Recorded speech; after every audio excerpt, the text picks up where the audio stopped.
are back with another video. Before we get into the video, like, comment, and subscribe to the channel.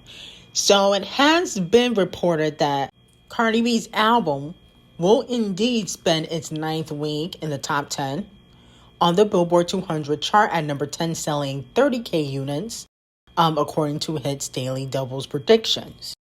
So she will extend the record of having the most weeks in the top 10 for a female rap album, okay, in general.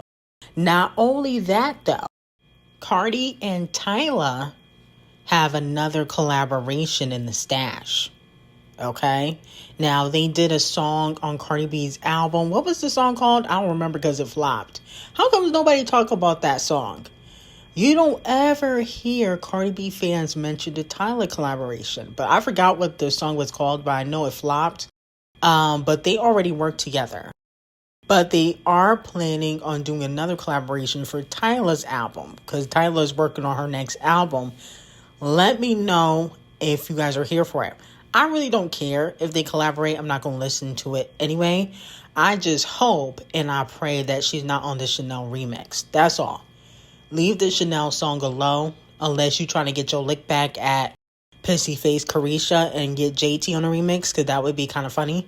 But anything else, no, it would be a chop. So let me know how y'all feel about it. I don't think the collaboration is going to go far, considering that they already have a collaboration and People Pay Dust. So there's that. Now, moving on from that, it's getting very messy between Megan Thee Stallion and Milagro. So Megan basically, allegedly, did not tell the truth on the stand. Okay? She claimed that there was nerve damage in her left foot.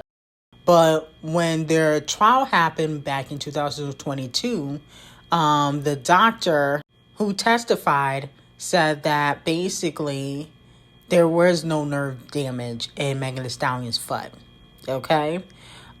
She also basically admitted that Megan's team, aka D0JA and Devil Nation, have been keeping files on Milagro since 2022, which is kind of crazy. Like, they was kind of building a case on Milagro since she went to court and was cool with Tory's family, right?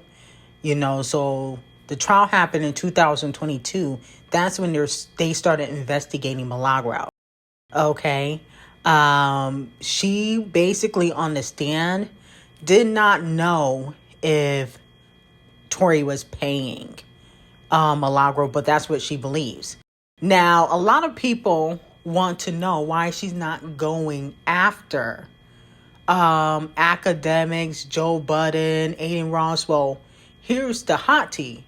You know, you might want to go on my Patreon. There are other bloggers and journalists, if you want to call them journalists, podcasters, whatever, that she will be going after. She's just trying to make an example out of Milagro. Plus, we got to think about it this way. It's easier to go after Milagro because Milagro's not a millionaire like Joe Budden and academics are, and Aiden Ross. So they have money for a really good lawyer, whereas Megan and Devil Nation feel like Milagro doesn't have the money for good attorneys. Allegedly. That's what the people are saying behind the scenes. So with that being said, that's why they decided to go after Milagro first. Now, if you want to know who they going after next, that's on Patreon. Okay, so y'all can hop on my Patreon to get that tea. But the point of the matter is they feel like Milagro allegedly is an easy target, because it's not like she got the lawyers that Megan got. Now, it also was revealed in court that at first, the prosecutors, the DA, they weren't going to press charges against Tory until Megan's attorneys decided to speak with them. Okay? They must have felt like maybe Tory was getting a little bit too cocky or whatnot. But that's the reason why he's doing 10 years. Okay? Because originally they weren't going to press charges against him. And, you know, she said that she didn't fight Kelsey. She didn't make certain posts that she did allegedly make. But the point of the matter is In my opinion, I think the only reason why she's going after Milagro is because she feel like Milagro and Tory were too close. And if you guys remember, I said this weeks ago that I always felt like Megan has a thing for Tory. There's some sort of obsession or some sort of infatuation, something she has for Tory. Because I feel like everything comes back to Tory. Even this Milagro lawsuit, it comes back to basically she was paid by Tory. Everything goes back to Tory. I think that there's something to that. And I feel like Megan might have some feelings towards Tory, in my opinion. I feel that way. That's just my opinion on it. I feel like she has something for Tory because I feel like every time she's going after somebody, even with Kelsey, she got paid by Tory. This person got paid by Tory. Like, everything points back to Tory. Now, despite Doja Cat going back and forth with her fans, Doja Cat has now earned over 4 billion streams on Payolify in 2025. Now, in my opinion, I don't feel like I consider Doja Cat a rapper anymore. I think this last album kind of proved it to me. I used to consider Doja Cat a rapper, but I feel like she's not lyrical. That's one of the qualifications that you would need to be considered a rapper, in my opinion. I also noticed with Doja Cat, especially when she's on features, she just puts a bunch of words together. You know, if you ever really look at her lyrics and really dissect them, she's not saying anything. Okay, so that's another thing. I like Doja Cat, but she'd be like, water bottle, I eat cat, my neck snap. That's how she raps. Like, it don't even go together. The words make no sense. So that's one thing I've really noticed about Doja Cat. Sometimes her lyrics and the music don't really make a lot of sense when she puts them together. Now, fans have called her out for not making any smash hits anymore. She said, I hate that Doja is comfortable where she's at currently in her career. We really not getting any more smash hits. She responded and said, but I won't ever. Okay? I don't know if she meant like she won't ever get comfortable.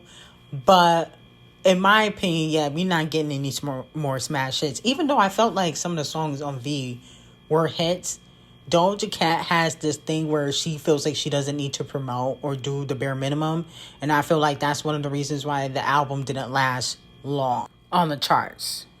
Now, we got to get into the Brandy, Monica versus Queen B issue. Okay? Because fans are starting to notice some things. Now, a fan tweeted, so Queen B and Camel Face were at the Boy Is Mine tour again last night. I know they were there to supply Kelly. I think they meant to say support Kelly. But come on now. You all came from the same era. Y'all can show up for Brandy and Monica as well. Okay? I think there's a typo. There's a few typos, so just bear with me. It's crazy how so discreet they be. Like, go take a picture with the headliners. So fans are calling Queen Bee and Camel Face out for not acknowledging Brandy and Monica on their headline world tour, which has been getting great reviews. But they're going to see somebody that's opening up for the tour. Kelly's not headlining. Okay? Kelly probably couldn't ever headline an arena tour ever. No shade of Kelly. But a lot of fans are saying, like, why won't they go take pictures with Brandy and Monica? Rihanna did. You know, other celebrities have. Why won't they? And a lot of people don't know that Brandy, even though I'm sure publicly she has spoken highly of Beyonce, there has always been some competition between Brandy and Queen Bee dated back from 20 years ago. Not so much Monica, but Brandy back then was a pop star. Okay, Brandy was one of the ones. Brandy got hits for days. Monica has hits, but not as many as Brandy, in my opinion. But Brandy and Queen B, especially when Queen B was in Destiny Child's, they worked with some of the same producers. Okay, and a lot of times when producers are making a song, they'll give it to one artist, and then if they don't feel like that artist fits on that record, they give it to another. And no shade, Beyonce does have a reputation of stealing music. Now, I don't think Beyonce steals music anymore, but earlier in her career, she did take music from A. Brandy, and certain other artists. Okay, so allegedly, and this is one of the reasons why Monica got flack for giving C Breezy props, you know, when she said that he's one of the greatest entertainers alive, and people were saying, well, you could have mentioned Queen Bee or Gaga, but you mentioned him and he's a woman beater and blah blah blah. But that's one of the reasons why she didn't mention Beyonce, because at the end of the day, there is a reputation Beyonce has behind the scenes. And I love Queen Bee, and I don't think she's as bad as it was before. I think a lot of the blame should really go to Matthew Knowles, but allegedly, Queen Bee did have a reputation of stealing people's music or stealing people's producers and, you know, doing certain shady stuff. But I don't think she does that anymore, okay? Because I think Queen Bee, she tapped into other genres. She don't really do pop music like that or even really R&B like that.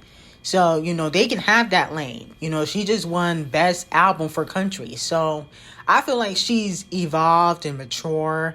But that's one of the reasons why a lot of the older or people that are in the same generation as Queen Bee, they don't really like her like that because of that reputation. And allegedly, she did the same thing to Brandy. But I'll be honest with you, I like Brandy. Brandy has classics. Let's not act like she don't. She definitely has classics. But in my opinion, Beyonce can easily out-sing Brandy. So even if, you know, she took one or two songs, it probably wasn't a lot. She might have took one song from Brandy. My thing is, it probably was a hit back then, because all Beyonce did was put out hits. But it looks like Queen Bee heard the complaints and she decided to take a picture with Kelly and Monica, but Brandy was nowhere to be found. Now, allegedly, this picture was for Patti LaBelle, technically, but Camel Face was also not in it. And like I said before, there has been issues brewing between Brandy and Queen Bee, but hopefully they take a picture in the future. So, unfortunately, Musty Walker will have to receive 100,000 lashings. It has been reported that allegedly, well, actually, no allegedly, because the phone call leaked, but Musty Walker was begging to be Rich the Kid's side chick in a leak call and saying, oh, you can save my number as Pizza Hut. Like, what? Musty Walker, are you serious? No wonder you have a terrible roster. Rich the Kid not even popping like that. No, he might be slanging D, but he's not even popping like that for you to be asking to be his side chick. Like, are you dumb? You got 3 kids. You not embarrassed? Like, she really is one of the dumbest broads in R&B, okay? And I'll be honest with you, her and SZA just scream out desperation. You know, and I do really like their music, but them as a person, it's just giving chop. So she's been going back and forth with his baby mama, Tory Brinks. And hopefully this is promotion for her album, even though I don't think it's good promotion. But hopefully that is the reason why this call leaked. Because I do feel like it's kind of strategic how this call leaked during the week that you put out an album. So this is giving strategic PR stunt, low-key. But I'm like, Rich the Kid is not even popping like that. Like, for you to be begging. I can understand if he was, you know, trying to get with Champagne Thickums, Kendrick Lamar. But Rich the Kid? Like, come on now. But Musty Walker's roster is completely terrible. I mean, Little Meech, London on the track. Then she got a few bums that we don't really know of. Rich the Kid. It's just, she has a terrible, terrible roster.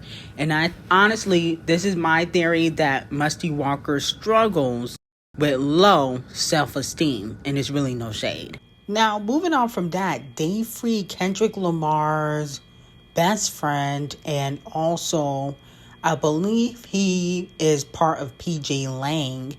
He posted calm on Threads, and everybody knows the saying, the calm before the storm.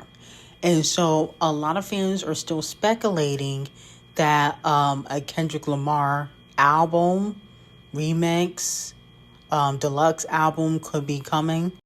Like I said before, I would prefer just a new album instead of a deluxe.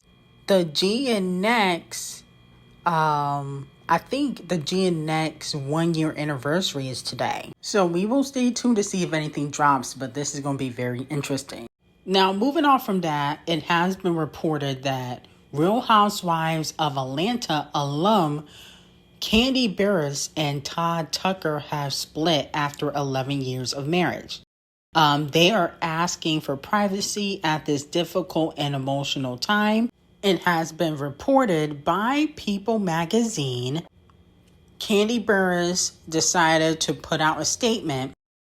And she said, after deep thought and a lot of prayer, I've made a decision to move forward with a divorce. This is difficult and emotional time, but my focus remains on protecting my peace, being the best mother I can be, and co-parenting with love and respect. Okay, so let me know how y'all feel about it. Now, I have some exclusive tea on Patreon in regards to this divorce. But all I can say, and I know this is probably not the best thing to say, but damn do I wish she was on the next season of Real Housewives of Atlanta. I damn sure wish she was, okay? Not just because of her and the divorce, but I want to see Mama Joyce's reaction, because she could not stand that man. She could not stand his existence, okay? So I want to see more of her family's reactions. I don't even think her daughter, Riley, liked him like that, in my opinion. So I would like to see, like, the other people, not just Kandi, grieving, but how do the people around Kandi feel? Because the way it seemed like a lot of her friends and family members didn't really like Todd like that.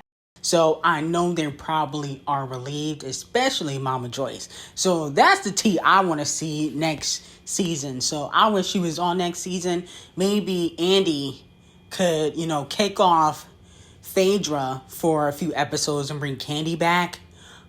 Because no shade, that's one of the reasons why she's not going to come back is because of Phaedra. But I wish she would. Now, there has been some rumors going around that he was spotted around town with a lady.